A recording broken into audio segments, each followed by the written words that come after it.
और weekly revision compulsory है। इस फॉर्मूला को फॉलो किया तो भूलना इम्पॉसिबल है, क्योंकि आपका माइंड बार-बार उस इन्फॉर्मेशन को रिकॉल करेगा और वो सोचेगा कि ये इन्फॉर्मेशन दिमाग के लिए इम्पोर्टेंट है और वो उसे लॉन्ग टर्म मेमोरी में सेव कर लेगा। सच बताना, क्या आपने भी करंट अफेयर्स के ढेर सारे पीडीएफ अपने फ़ोन में सेव करके रखे हुए हैं, लेकिन एग्ज़ाम के टाइम पर कोई भी पीडीएफ काम नहीं आता? अगर हाँ, तो प्रॉब्लम आपकी मेहनत में नहीं, प्रॉब्लम है आपके पढ़ने के तरीके में। आज मैं आपको पढ़ने का एक ऐसा तरीका बताने वाला हूँ, जिससे करंट अफेयर डर नहीं, बल्कि एक स्कोर बूस्ट करने वाला सेक्शन बन जाएगा। जी हाँ दोस्तों, मेरा नाम है तुषार त्यागी और आप देख रहे हैं तुषार टॉक्स। अगर आप एसएससी एमटीएस की तैयारी कर रहे हैं, जिसमें जीएस के पोर्शन में करंट अफेयर्स का वेटेज रहता ही रहता है, तो ये वीडियो आपकी प्रिपरेशन की डायरेक्शन को बदल सकता है। हर साल लाखों बच्चे एसएससी एमटीएस का फॉर्म भरते हैं, लेकिन सिलेक्शन कुछ चुनिंदा हज़ारों का होता है। रीज़न टैलेंट की कमी नहीं, रीज़न होता है स्मार्ट स्ट्रेटेजी की कमी। जब तक आप एक स्मार्ट स्ट्रेटेजी के थ्रू स्टडी नहीं करते, तो आपका सिलेक्शन में देरी होती रहेगी। क्यों होता है कि एक स्टूडेंट फर्स्ट अटेम्प्ट में किसी भी एग्ज़ाम को क्रैक कर लेता है और कई स्टूडेंट्स क्या करते हैं कि 3-3 4-4 अटेम्प्ट्स के बाद भी उनका सिलेक्शन नहीं होता? कभी आपने सोचा है? तो ये रीज़न होता है उनकी स्ट्रेटेजी। अगर आप एक टॉपर बच्चे की स्ट्रेटेजी देखेंगे और एक एवरेज बच्चे की स्ट्रेटेजी देखेंगे, तो दोनों में बहुत डिफरेंस होता है। तो स्टूडेंट्स जो कॉमन मिस्टेक करंट अफेयर्स करते वक्त करते हैं, वो क्या होता है कि पूरी हर एक न्यूज़ को पढ़ने लगते हैं, हर एक न्यूज़ को करंट अफेयर्स मान के कवर करने लगते हैं, बिना नोट्स के पढ़ाई करते हैं। वो सोचते हैं कि सिर्फ यूट्यूब वीडियो देख के कवर हो जाएगा, या फिर रिवीजन बिल्कुल भी नहीं करते हैं, रिवीजन ज़ीरो, और एग्ज़ाम से पहले बहुत ज़्यादा पैनिक करने लगते हैं। Panic is equal to zero marks. SSC exam में करंट अफेयर्स का वेटेज कितना होता है? अब ध्यान से सुनिए, क्योंकि गेम यहीं से स्टार्ट होता है। एसएससी एमटीएस के एग्ज़ाम में 4 से 8 क्वेश्चंस करंट अफेयर्स के रहते ही रहते हैं। अब ये जो करंट अफेयर के 4 से 8 क्वेश्चंस रहते हैं, डायरेक्ट फैक्ट बेस्ड क्वेश्चन रहते हैं, थियोरेटिकल नहीं। वो उससे डायरेक्ट फैक्ट्स पूछते हैं जो करंट अफेयर से रिलेटेड होते हैं, और करंट अफेयर्स का ड्यूरेशन 1.5 से 1 साल। आपको मिनिमम 1.5 साल के करंट अफेयर्स जरूर पढ़ने चाहिए, क्योंकि वो जिस ईयर में एग्ज़ाम हो रहा है उसके प्रीवियस ईयर, जिस एग्ज़ाम में हो रहा है, जिस ईयर में हो रहा है उस ईयर के भी क्वेश्चन पूछ लेता है। तो आप 1.5 साल तक के करंट अफेयर्स जरूर पूरे करने चाहिए। मतलब अगर आपने सही पढ़ा तो ये सेक्शन आपको सिलेक्शन की लाइन में भी खड़ा कर सकता है। अब सबसे बड़ा मिथ क्या होता है कि लोग अखबार लेके बैठ जाते हैं और करंट अफेयर्स पढ़ने लगते हैं। लोग क्या करते हैं कि अखबार लेकर के बैठ जाते हैं और पढ़ने लगते हैं। ये ऐसा है जैसे साइकिल लेकर के हाईवे पर रेस लगाना। एसएससी स्पेसिफिक चीज़ें पूछता है, फैक्ट बेस्ड क्वेश्चंस पूछता है, तो आपको उसी में ध्यान में रख कर ये करंट अफेयर्स पढ़ने चाहिए। अभी स्टेप 1, एसएससी के लिए करंट अफेयर्स कैसे पढ़े। रूल नंबर 1, सिलेक्टिव बनो। हर एक चीज़ को मत पढ़ो, कुछ सिलेक्टिव टॉपिक से ही करंट अफेयर्स बनते हैं, जैसे कि अवार्ड एंड ऑनर्स, कि कौन कौन से अवार्ड मिले, किस किस को मिले और कौन कौन से सम्मान मिले, जैसे कि भारत रत्न किसको मिला, पद्म विभूषण किसे मिला, और भी जो फेमस होते हैं, या फिर हमारे प्राइम मिनिस्टर को कौन से कंट्री ने कौन सा ऑनर दिया या कौन सा अवार्ड दिया, वो सब आपको अच्छे से पता होना चाहिए। स्पोर्ट्स विनर, होस्ट करने वाला स्पोर्ट्स कहाँ पे हुए, किसने आयोजित किए, और उनका एम्बेसडर कौन था, और कुछ स्पेशल अचीवमेंट हुई है तो वो आपको पता होनी चाहिए स्पोर्ट्स से रिलेटेड। तीसरा है गवर्नमेंट स्कीम्स, गवर्नमेंट ने कौन सी स्कीम निकाली या कौन सी स्कीम बंद करी, लॉन्च ईयर क्या था, उसका एम क्या था, किस मंत्रालय ने उस स्कीम को निकाला था। इंडेक्स एंड रैंकिंग, कि हमारा इंडेक्स या रैंकिंग में कहाँ पे पहुँचे हम, कौन सा बढ़ा कौन सा घटा, ये सब आपको पता होना चाहिए। इंपॉर्टेंट डेज एंड थीम्स, यानी कि जिस भी ईयर में एग्जाम कंडक्ट हो रहा है उस ईयर में और उसके प्रीवियस ईयर के आपको इंपॉर्टेंट डेज और उनका थीम्स क्या था वो आपको पता होना चाहिए। थीम से भी बहुत क्वेश्चन बनते हैं, और इम्पॉर्टेंट डेज में कुछ नया किया गया है या फिर कुछ अलग किया गया है तो वो भी आपको पता होना चाहिए कि कहाँ पे हुआ है, क्या किया गया है, एम्बेसडर कौन था।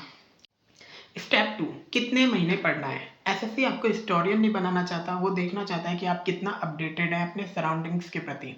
तो इसका राइट आंसर होगा आप 1.5 साल के करंट अफेयर्स जरूर से पढ़ के जाएं, वो बहुत इंपॉर्टेंट होते हैं, क्योंकि 1.5 साल के करंट अफेयर से ही क्वेश्चन पूछा जाता है। अगर उससे भी कुछ प्रीवियस पूछता है तो वो उसी ड्यूरेशन के करंट अफेयर से कुछ ना कुछ रिलेटेड होता है। सपोज कोई योजना अभी इस टाइम पर बंद हुई है जब आपका एग्जाम होने वाला है, तो उस योजना में अगर अभी बंद हुआ है तो करंट एसएससी किस तरीके से क्वेश्चन डिज़ाइन करेगा कि ये जो योजना अभी बंद की गई है वो लॉन्च कब हुई थी या किसके टाइम पर लॉन्च की गई थी, इस तरीके से क्वेश्चन बनता है। जनरली लोगों को क्या लगता है कि ये करंट अफेयर्स तो बहुत पुराना है, पुराना नहीं है, वो अभी जो योजना बंद की गई है वो किसी टाइम पे लॉन्च भी तो की गई होगी ना, तो वो लॉन्चिंग ईयर भी आपको याद होना चाहिए। और इस नोट्स कैसे बनाएं, स्टेप 3 नोट्स कैसे बनाएं। देखिए ये होता है गेम चेंजर पार्ट। बिना notes current affair is equal to बिना पानी के पौधा।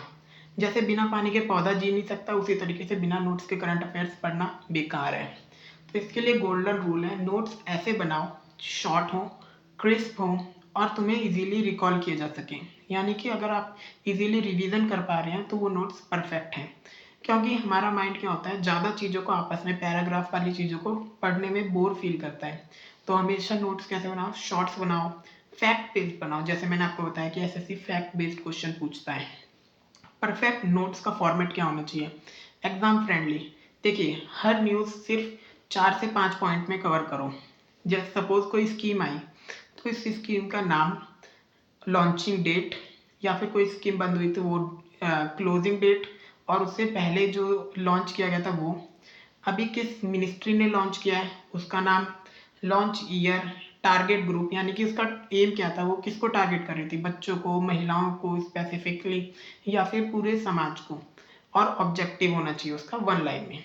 पैराग्राफ लिखा तो भूलना पक्का है, क्योंकि पैराग्राफ को आप जल्दी रिकॉल नहीं कर पाते, फैक्ट्स को आप जल्दी कवर करते हो। नोटबुक या डिजिटल, अभी नोट्स बनाए किस में, नोटबुक में बनाए या डिजिटली बनाए। देखिए आंसर सिंपल है, जिसे आप बार बार दोहरा सके या खोल के देख सकें। मोबाइल यूज़र हैं आप, अगर आपको डिजिटल फ्रेंडली है, टेक्नो सेवी है आप, तो आप मोबाइल में नोट्स बना सकते हैं। अगर आपको मोबाइल से पढ़ना पसंद नहीं है तो आप हार्ड कॉपी में नोट्स बना सकते हैं, नोटबुक में नोट्स बना सकते हैं। अगर आप ऑफलाइन लवर हैं तो शो ऑफ वाले नोट्स नहीं कि रंग बिरंगे नोट्स बना रहे हैं, उसमें स्टिकी नोट्स चिपका रहे हैं, दैट्स प्रीटी कूल, बट ये इंपॉर्टेंट नहीं है एग्जाम के लिए। स्टेप 4 मेमोरी स्ट्रेटेजी, यानी कि आपको याद कैसे करना है, जिसे आप बहुत ज़्यादा इग्नोर करते हो। 90% बच्चे यहीं पर गलती करते हैं और इसीलिए उनके करंट अफेयर्स में मार्क्स कट जाते हैं। रिवीजन 3 रिवीजन फार्मूला आपको फॉलो करना चाहिए। डे 1 में पढ़ो, डे 7 में रिवाइज करो, फिर उसके बाद में डे 30 पे भी रिवाइज करो। यानी कि आपको एक वीकली रिवीजन करना है और मंथली रिवीजन करना है। इससे क्या होगा कि आपके करंट अफेयर्स रिकॉल होते रहेंगे टाइम टू टाइम। अगर आप इस पार्ट को अवॉइड करते हो तो प्रॉब्लम आपको होगी कि आप बार बार भूल जाओगे, आपको याद नहीं रहेगा पुराना वाला, नया वाला आपको याद रहेगा, पुराना वाला आप भूल जाओगे। तो इसके लिए क्या करना है आपको, डे 1 पढ़ो, डे 7 पर रिवाइज करो और डे 30 पर भी रिवाइज करो। यानी मंथली और वीकली रिवीजन कंपलसरी है। इस फॉर्मूला को फॉलो किया तो भूलना इम्पॉसिबल है, क्योंकि आपका माइंड बार बार उस इंफॉर्मेशन को रिकॉल करेगा और वो सोचेगा कि ये इंफॉर्मेशन दिमाग के लिए इम्पॉर्टेंट है और वो उसे लॉन्ग टर्म मेमोरी में सेव कर लेगा। स्टेप 5 एमसीक्यू से पढ़ाई क्यों ज़रूरी है। एसएससी खुद बता देता है कि वो क्या पूछेगा, यानी कि जैसे हमें पता है फैक्ट पूछेगा, कुछ स्पेसिफिक टॉपिक्स पूछेगा। जो बच्चा एमसीक्यू प्रैक्टिस करता है वही एग्जाम हॉल में कॉन्फिडेंट रहता है। यानी कि अगर आपने पहले से एमसीक्यूज का प्रैक्टिस किया हुआ है तो आप क्या है, आपको कॉन्फिडेंट फील होगा, आपके ब्रेन को पता है कि किस तरीके से एमसीक्यूज को टैकल करना है, आप प्रैक्टिस कर चुके हो। तो फॉर्मूला क्या है, नोट्स बनाओ, एमसीक्यू की प्रैक्टिस करो, रिवीजन लगाओ और सिलेक्शन ले जाओ। That's simple, notes, MCQ, revision, selection. SSC पुरानी न्यूज़ को घुमा फिरा करके पूछता है, तो इसलिए ये इंपॉर्टेंट हो जाता है कि आप नया पढ़ने के साथ साथ पुराने वाले को भी टाइम टू टाइम रिवाइज जरूर करें। दोस्तों करंट अफेयर्स कोई बोझ नहीं है, बल्कि ये एक अपॉर्चुनिटी है कि आप ज़्यादा से ज़्यादा मार्क्स को स्कोर कर सकते हैं। तो जो भी बच्चा इस स्मार्ट स्ट्रेटेजी को फॉलो करके करंट अफेयर्स को पढ़ता है तो वो कट ऑफ की लाइन में ज़रूर लग सकता है। करंट अफेयर्स पढ़ना मुश्किल नहीं है, करंट अफेयर्स को स्मार्ट वे में अगर आप पढ़ते हैं तो आप ज़रूर से अपना स्कोर बूस्ट कर सकते हैं। अगर आपको आज की स्ट्रेटेजी वीडियो अच्छी लगी हो, इन्फॉर्मेटिव लगी हो तो वीडियो को लाइक करना, चैनल को सब्सक्राइब करना अगर चैनल पर नए हो तो। और अगर आपको इसके अलावा भी कोई प्रश्न है आप पूछना चाहते हैं तो आप कमेंट करके ज़रूर पूछ सकते हैं।